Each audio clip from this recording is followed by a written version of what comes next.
चार प्रबल शत्रु आपको खत्म करने के लिए योजना बना रहे हैं।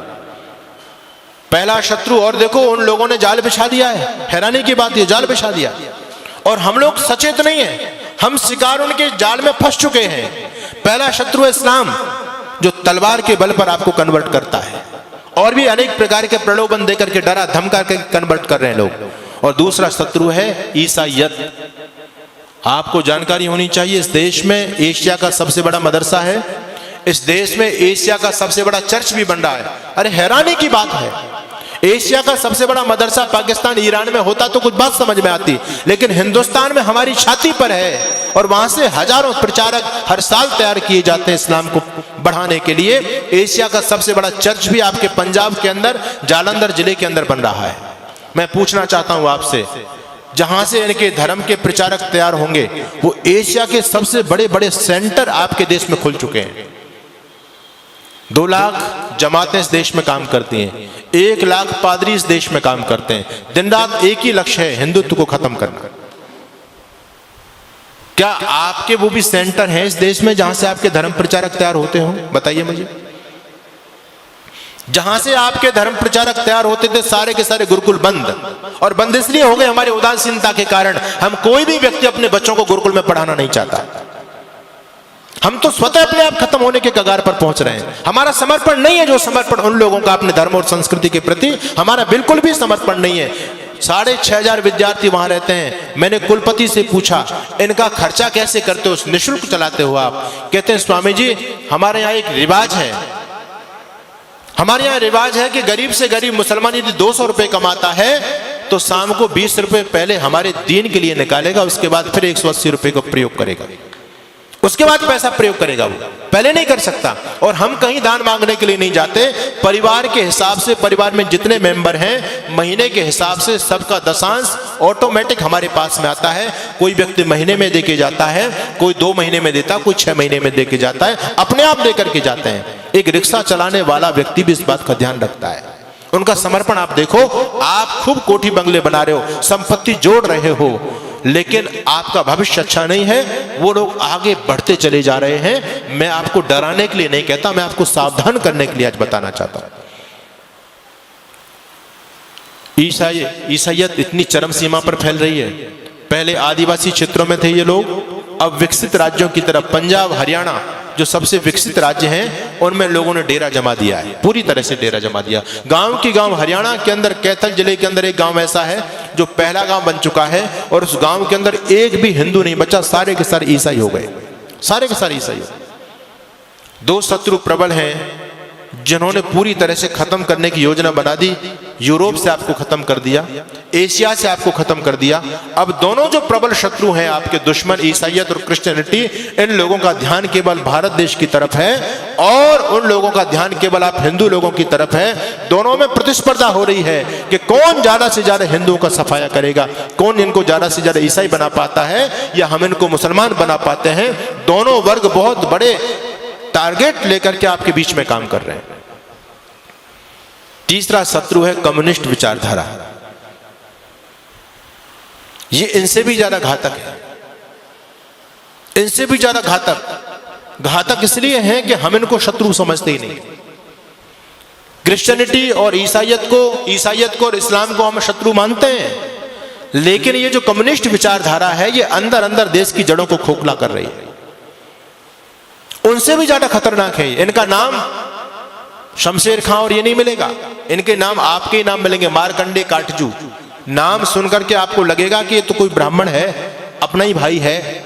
नाम आपके हैं उनके, और काम सारे के सारे हिंदुत्व को खत्म करने के। और ये तो एजेंडा सबने अपना लिया है।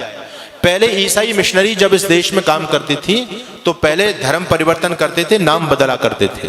अब वो लोग भी सतर्क और सावधान हो गए, वो लोग अब नाम नहीं बदलते, क्योंकि नाम बदलेंगे तो लोगों की आंख खुल जाएंगी, अरे हमारे इतने भाई कन्वर्ट हो गए, ईसाई बन गए। तो नाम वही रखते हैं लेकिन अंदर से धर्म परिवर्तन करा देते हैं, जिससे हम लोग गफलत में सोते रहे। आप लोगों ने छत्तीसगढ़ के मुख्यमंत्री होते थे, नाम था अजीत जोगी। नाम सुनकर के आपको क्या लगता है जी, कौन होगा? अजीत जोगी। आपको लगेगा कि हमारे आदित्यनाथ योगी का ही भाई होगा अजीत जोगी। नाम हिंदुओं जैसा उस व्यक्ति का, लेकिन व्यक्ति कौन था? ईसाई, पक्का ईसाई।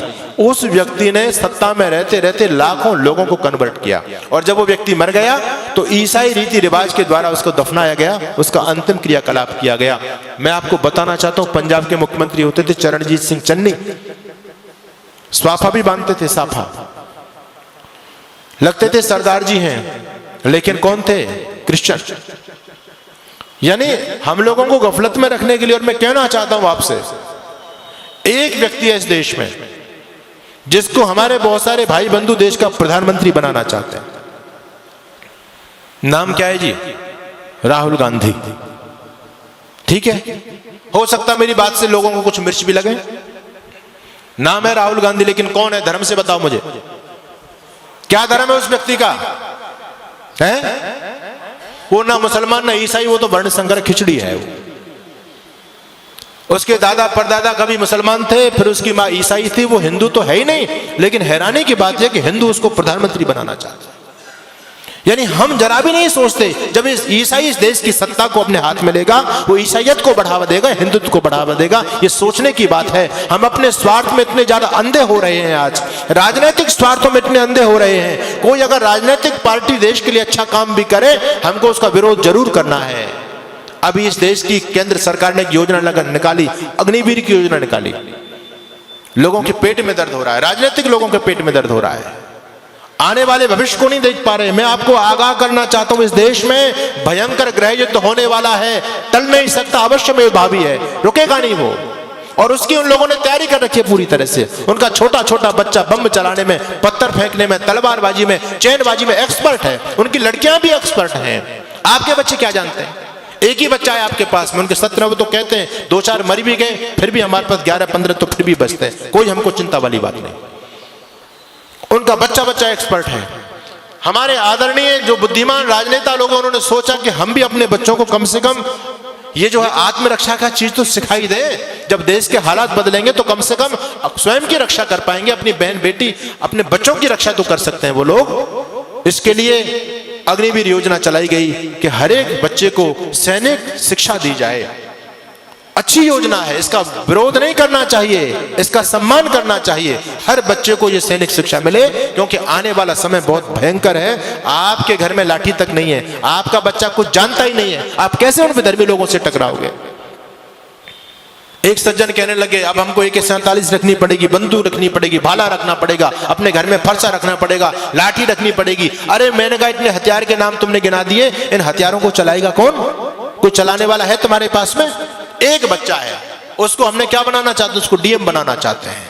वो लोग कहते हैं हिंदू इतना मूर्ख प्राणी है धरती पर, एक बच्चा करके अपने बच्चों को DM बनाना चाहता है। हम 17 बच्चा पैदा करते हैं, इस देश का PM अपना बनाएंगे।